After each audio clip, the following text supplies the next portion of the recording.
श्री वल्लभाधीश की जय। श्री गुसाई जी परम दयाल की जय। श्री સ્ફુરત કૃષ્ણ પ્રેમામૃત સ્તોત્રમ શ્રી ગુસાઈજી વિરચિત આ ગ્રંથ છે અને આ ગ્રંથમાં શ્રી ગુસાઈજી શ્રી વલ્લભના ગુણનું દર્શન કરાવે છે. 7 શ્લોકનો આ ગ્રંથ છે, જેમાં પ્રથમ શ્લોકમાં આપના ધર્મી સ્વરૂપનું અને બાકીના 6 શ્લોકમાં 6 ધર્મનું વર્ણન આપ કરી રહ્યા છે. સ્ફુરત કૃષ્ણ પ્રેમામૃત રસ ભરેણાથી ભરીતા પ્રથમ શ્લોક.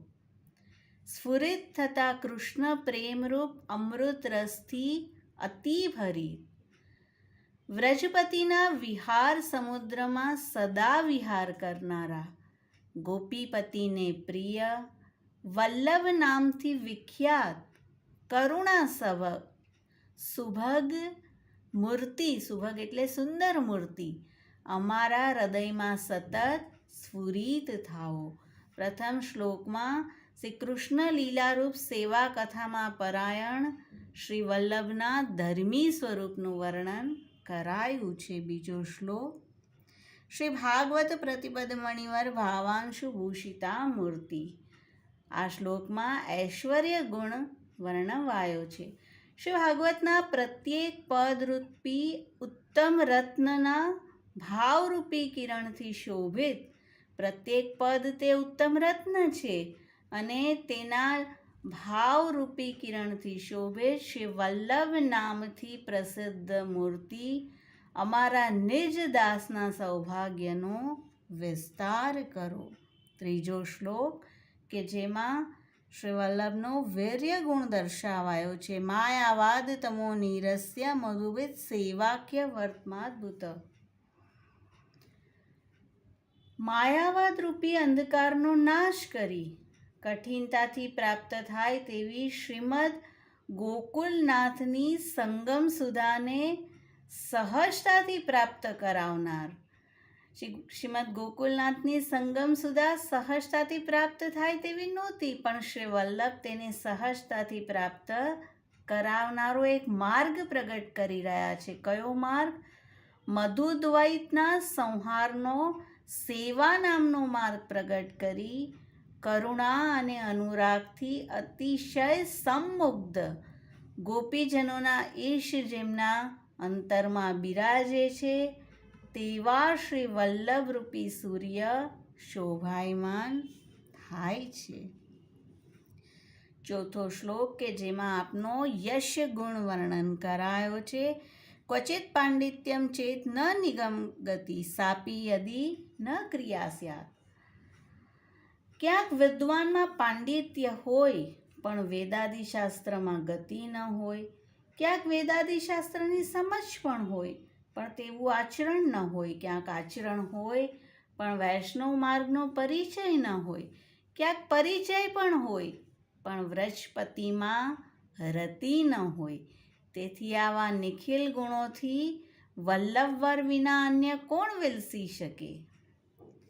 શ્લોક પાંચમો. માયાવાદી કરીન્દ્ર દર્પદલનેન આસ્યેન્દુ રાજોદ્ગત. આ શ્લોકમાં શ્રી ગુણ વર્ણવાયો છે.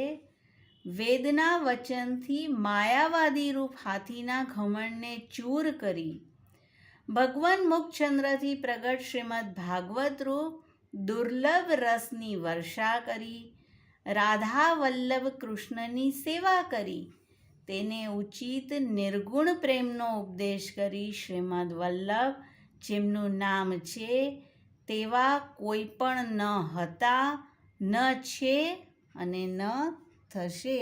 પહેલાં પણ નહોતા, હમણાં પણ નથી અને ભવિષ્યમાં પણ શ્રી વલ્લભ સમાન તો કોઈ જ પ્રગટ નહીં થાય. શ્લોક છઠ્ઠો કે જેમાં જ્ઞાન ગુણ શ્રી ગુસાઈજી વર્ણવી રહ્યા છે. યદ અંગ્રી નખમંડલ પ્રસૂત વારી પિયુષયો.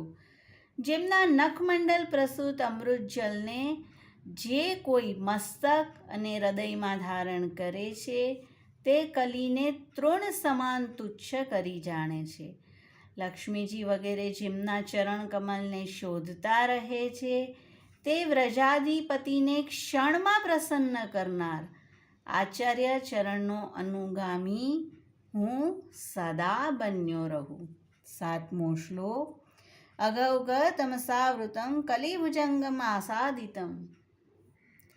પાપના સમૂહરૂપ અંધકારથી આવૃત, કલિરૂપ સર્પ દ્વારા ગ્રસિત, જગત વિષય સાગરમાં પડેલો, અસ્વધર્મમાં રત જીવને, જીવના તો આવા લક્ષણો છે કે તે પાપના અંધકારથી આવૃત છે, કલિરૂપી સર્પ દ્વારા ગ્રસિત છે અને અસ્વધર્મ, તેના સ્વધર્મ ન હોય તેમાં તે રત થઈ ગયો છે.